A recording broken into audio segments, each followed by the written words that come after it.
day, viewers, and welcome to another episode of Government and Public Service Reports on Atlantic Television Network.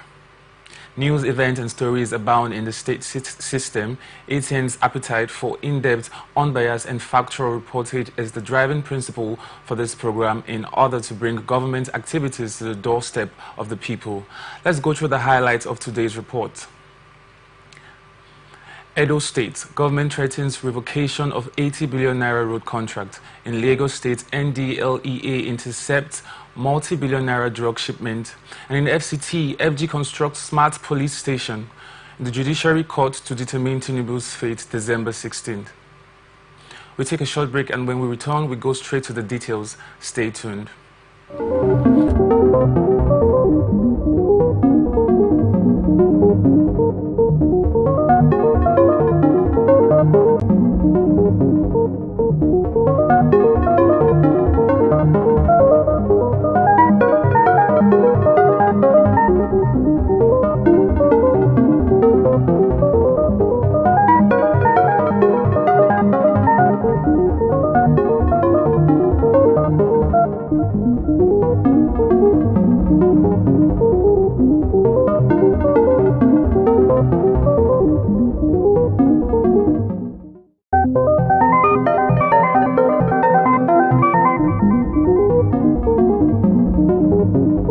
Network TV. Edo State Asset Verification Committee has announced its intention to recommend the revocation of a road contract awarded to Nosba Nigeria new President General, of Abex Igbo Social Cultural Organization. Ohaneze Nze Ozichukwu is to exhaust the Imo State balance of 27 days, which ends on January 10, 2025. The emergence of Chukwu is as a result of a chain of catastrophe which has visited Ohaneze with the demise of Ambassador Professor George Obiozo, CON, in 2022. In order to complete the tenure of Imo State, the people of Imo State presented late Emmanuel Iwunyawu to Imeobi Ohaneze for the replacement of the late Obiozo on April 30th, 2023. Unfortunately, Chief Iwunyawu died on July 25th, 2024 and was buried in November 1, 2024. It is in line with the doctrine of necessity that the Imo State chapter of Ohaneze Publicity Secretary majority agreeing on the need for state-controlled policing. The state governor of Kaduna State, Uba Sani, revealed this to State House correspondents after the 147th meeting of the National Economic Council at the Aso Rock Villa, Abuja, on Thursday. Reacting, the ex-minister of Education emphasized that if the issue of security is truly a collective responsibility, it was only fair that things should be done properly. He said, "I have always agreed with the view that there is a need to create an outfit at the state level down to the local government level. If you like, call them community watch, community police, or state police. Whatever name you call them, the idea is that we need to monitor our environments." Benue State Police Command on Sunday confirmed that 20 passengers were killed in the boats that capsized on River Benue last Saturday. The spokesperson for the state command, Catherine Anene, said 11 persons had been rescued from the river while 20 corpses had been recovered, adding that an operation was still ongoing to rescue others. In a test statement, she said, "The incident is confirmed and rescue operation is ongoing. 11 persons were rescued while 20 corpses were recovered." Newsmen gathered that the boat accident victims were reported to be returning to their base in Apochi and Odenyi in Doma local government area of Nasarawa, having left Ochonlanya market in Agatu local government area of Benue State on Saturday when the boat they were traveling in capsized. A native of Ochonlanya, who simply identified himself as Adain, told our correspondent that more than 20 people, mostly women and children, were in the wooden boats when the incident happened. He said, "Yesterday, being Saturday, was the Ochalaya market, and this market is within Agatu local government area, but the people who were mostly women and children were returning to their base in Odenyi in Nasarawa State when the boats they were traveling in capsized and all died." Federal government has unveiled its strategic focus for Nigerian youth in 2025, prioritizing the provision of access to capital and job creation. Minister of Youth Development, Comrade Ayodele Olawande, who made this known during the closing ceremony of the 7th National Council on Youth Development (NCYD) held in Borno State, pointed out 6 critical areas of focus in the coming year aimed at empowering and transforming the nation's young population. Themed transforming and repositioning the Nigerian youth to thrive and catalyze economic development, the event highlighted the government's commitment to youth development. Director, Information and Public Relations Omolara Esa in a statement said the 6 priority areas outlined by the minister include access to capital, job creation, empowerment, skill development, entrepreneurship support, and youth involvement in decision-making processes. According to the minister, Nigeria's sustainable growth and economic progress hinge on the empowerment of its youth, who make up over 60% of the population and represent the nation's greatest strength. Troops of the 1 Brigade Nigerian Army have arrested a notorious bandit leader and arms dealer Bako Wogi, also known as Baka Nagaba. Wogi is alleged to be involved in the murder of the Emir of Gober, Issa Mohammed Bawa, in Sokoto State. The arrest was disclosed by Zagazola Makama, a counterterrorism and insurgency expert specializing in the Lake Chad Basin. Via his X handle on Sunday, Makama revealed that the operation leading to Wogi's apprehension was carried out on Saturday. According to Makama, intelligence reports indicated that Wogi has or was receiving treatment at a hospital in Shinkafi town, Zamfara State, for injuries sustained during a clash with a rival group. Intelligence sources, informed me that troops apprehended Wogi after discovering he had been transported to the hospital with multiple cuts and gunshot wounds, Makama said. During the operation, 2 of Wogi's accomplices reportedly fled, but troops arrested another individual who had helped transport the suspect to the hospital in a tricycle. The late Emir of Gober was abducted on July 9, 2024 in Sabo Burning local government area, Sokoto State, and murdered on August 22nd after ransom negotiations collapsed.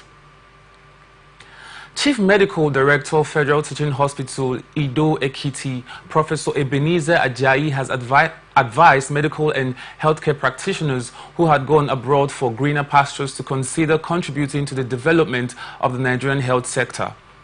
Ajayi reminded them that traveling to foreign lands should not be an excuse for them to forget their birthplace and the need to grow the health sector in Nigeria in the interest of their people back home.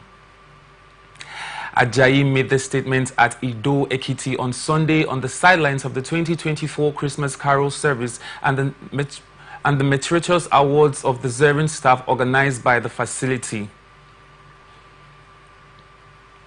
They have traveled. We just hope that they will find reasons to either return or contribute to the development of the health sector in Nigeria from wherever they are. Do not forget your base, do not forget where you were trained, do not forget where your people reside, and do not forget your country. That is my message to them, he said.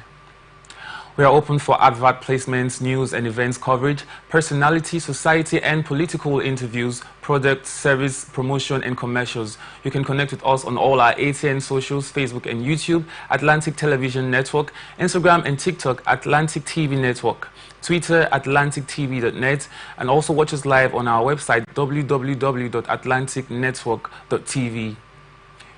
You are watching Government and Public Service Reports on Atlantic Television Network. We will be back after this break.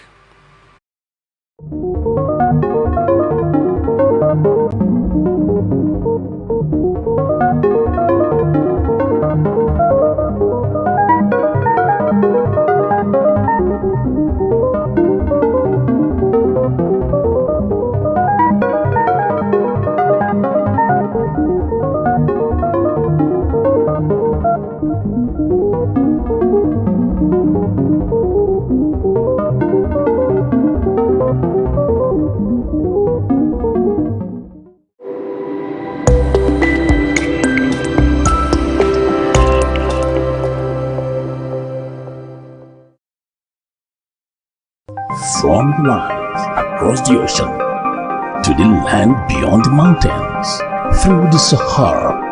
We bring all the sport news, live analysis, expert discussions on trending stories in politics, business, socio-economic, sports, and documentaries. So catch all the updates on the happenings around the globe. Stay focused on the fact today, only on ATM.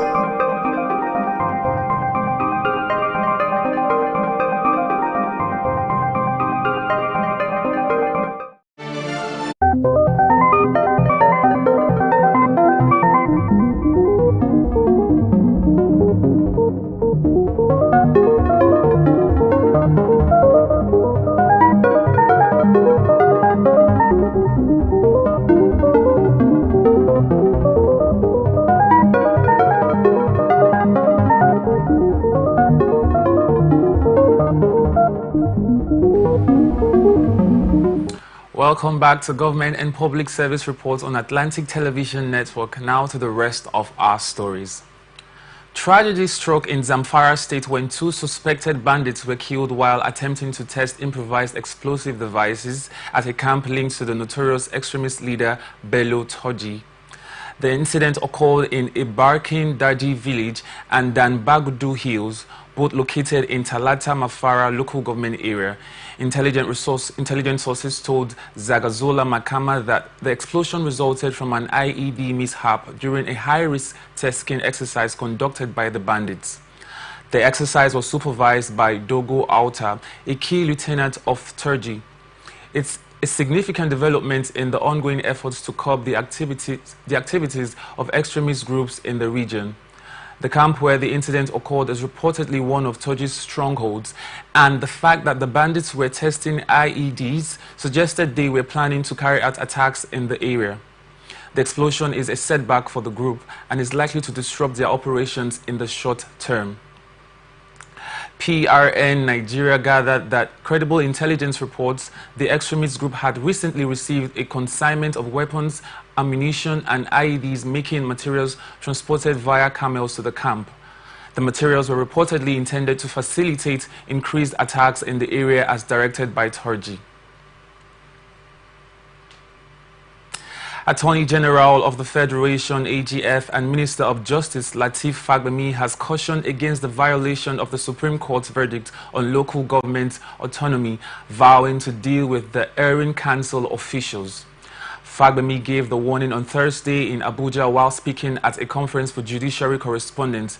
The AGF said, governance at the grassroots has suffered a lot in the past, but believes that with the enforcement of the verdict on local government autonomy, life will come back to the local governments.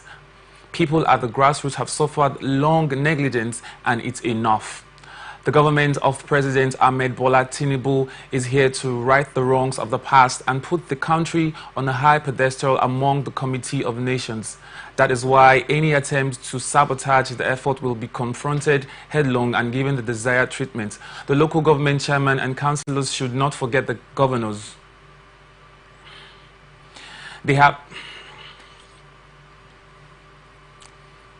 LG officials don't have, Fagbemi told the gathering. They have to choose between dealing with the funds of the local government as they like and risking going to jail.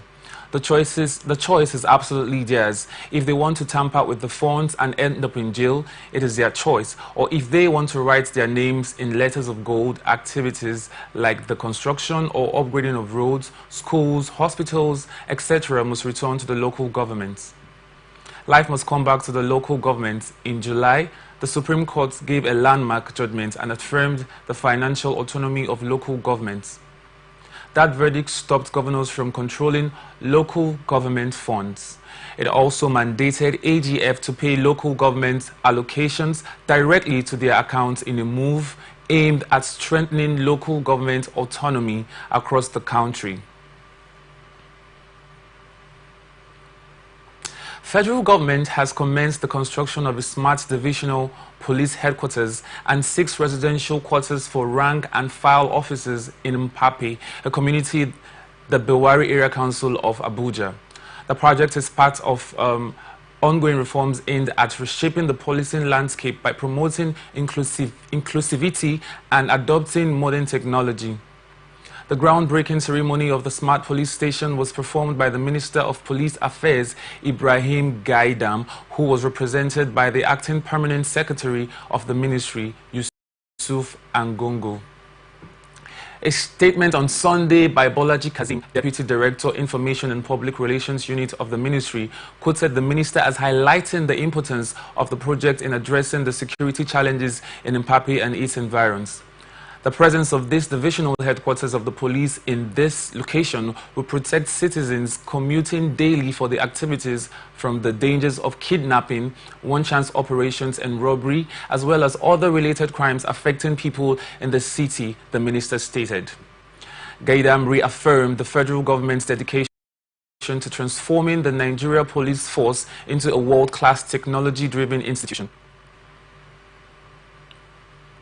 Federal government has slashed the cost of renal dialysis for kidney patients by 20% at key federal hospitals in 8 states, including the Federal Medical Center in Ebute Metta, Lagos, the University College Hospital, Ibadan, FMC Owerri, and the University of Maiduguri Teaching Hospital, amongst others. This initiative, part of President Bola Tinubu's renewed hope agenda in the health sector, was announced on Sunday by the Chief Medical Director of FMC Ebute Metta, Dr. Adedamola Dada, and the Minister of Education, Dr. Tunji Alausa, who previously served as the Minister of State for Health. Dada shared the development via a post on X, and it states, highly subsidized renal dialysis from today for those on dialysis, courtesy of the PB80 Renewed Hope agenda in the health sector. The program is also available in all zones of the country. The cost of dialysis has been reduced to 20% of the normal cost, courtesy of PB80.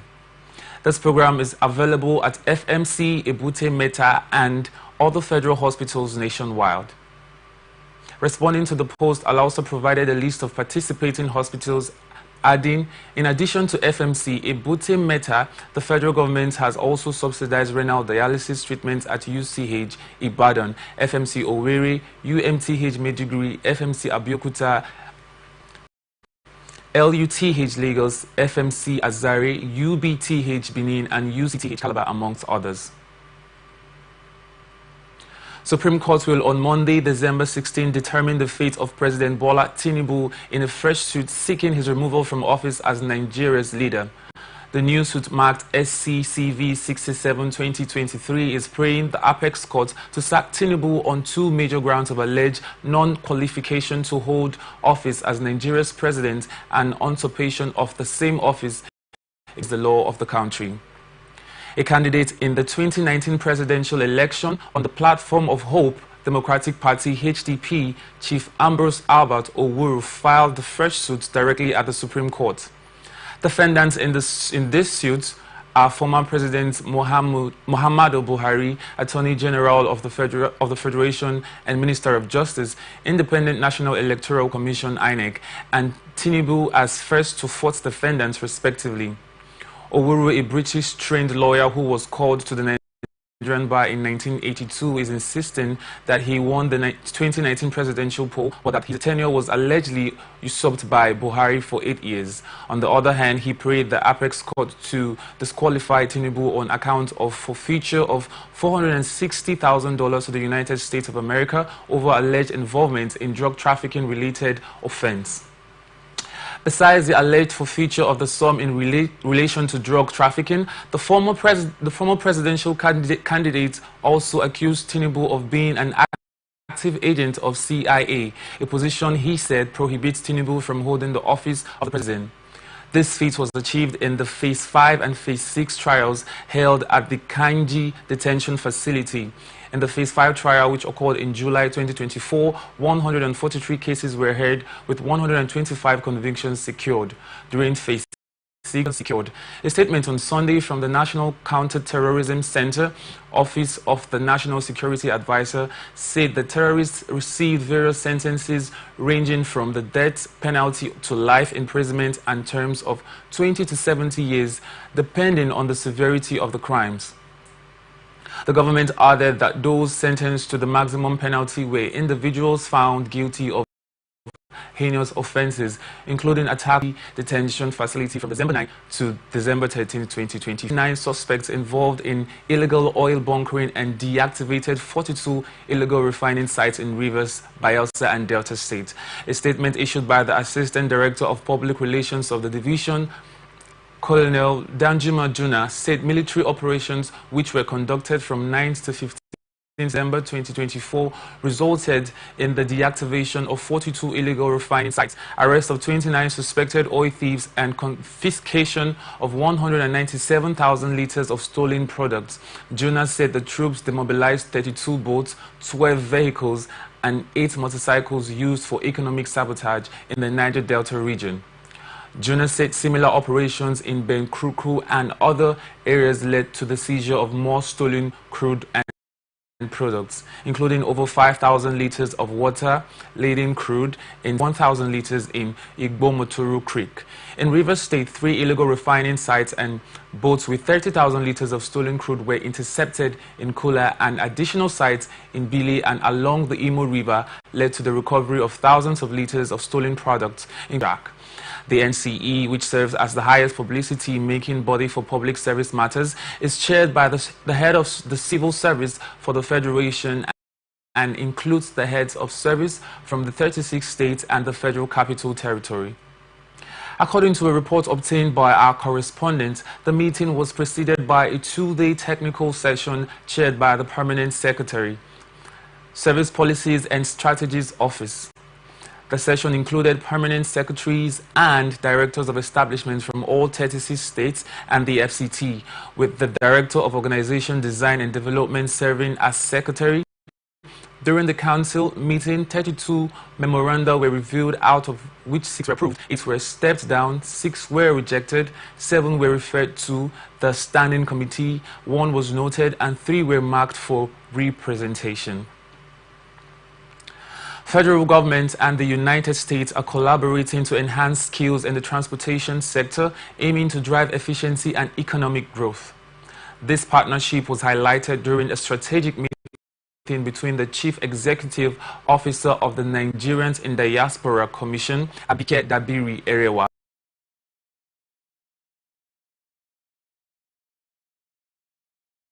and Secretary NEEDCOMS, Media, Public Relations and Protocols Unit, Dabiri Erewa, emphasized the need for the sector. She noted that such initiatives align with President Bola Tinubu's view to enhancing efficiency in transportation and achieving our economic goals, Dabiri Erewa stated. She called for the inclusion of organizations such as the Small and Medium Enterprises Development Agency of Nigeria in joint research and training efforts. Omishaki expressed concerns about environmental challenges caused by transport-related pollution and stressed the importance of adopting sustainable practices to improve air quality and public health. National leader of the Pan-Niger Delta Forum, PANDEF, Chief Edwin K. Clark, has called on President Bola Tinubu to declare a state of emergency on the deplorable state of roads in the South-South region as part of the 2025 budget. Chief Clark described the dire conditions of critical road networks in the region, stressing their impact on the lives of citizens and the economy of the nation. He stressed that the South-South region, which remains the country's primary revenue base due to its oil, noted several roads in disrepair, including the Benin-Auchi Road, where travel time has increased from 2.5% hours to over 7 hours. The Sapele-Warri Road, which is a short kilometer trip that once took less than 2 hours, but now stretches to over 6 hours. And the Port Harcourt-Owerri Road, where travel time has doubled to 4 hours. Roads, he said. Clark appealed to the president to prioritize the Niger Delta, declaring the state of the roads an emergency and allocating significant resources in the 2025 budget to address the issue.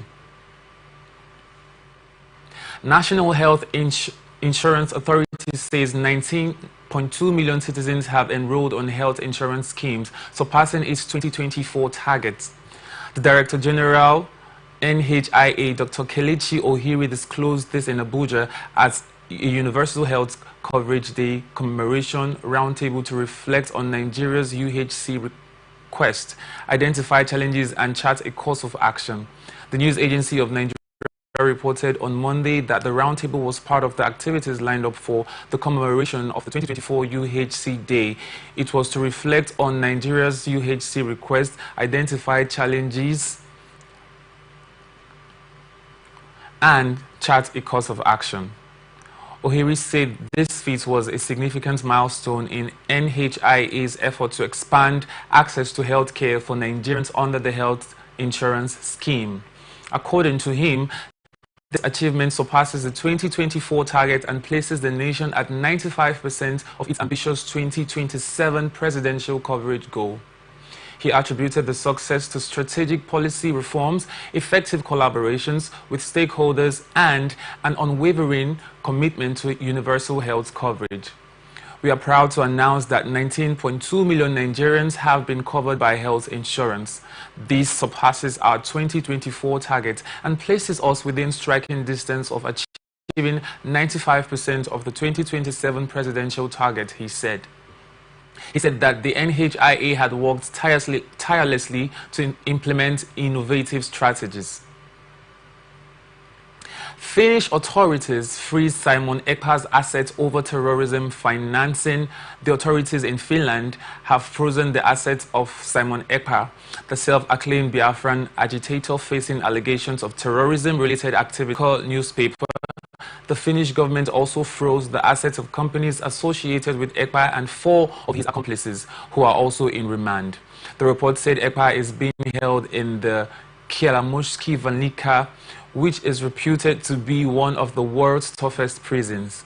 The prison was established in January 1993 in the Kialushki municipality. I beg your pardon. On November 21st, Ekpa was sent to prison for spreading terrorist propaganda on social media. A district NBI arrested him alongside 4 other men over alleged terrorist offenses. The self-declared Prime Minister of the Biafra Republic government in exile was said to have committed the crime in 2021 in Lati municipality. He is accused of instigating violence and inciting terror in the southeast of Nigeria through his social media pages.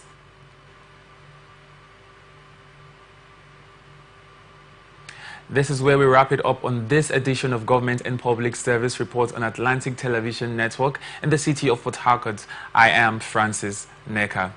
We are open for advert placements, news and events coverage, personality, society and political interviews, product service, promotion and commercials. You can connect with us on all our ATN socials, Facebook and YouTube, Atlantic Television Network, Instagram and TikTok, Atlantic TV Network, Twitter, Atlantic TV Net. Watch us live on our website, www.atlantic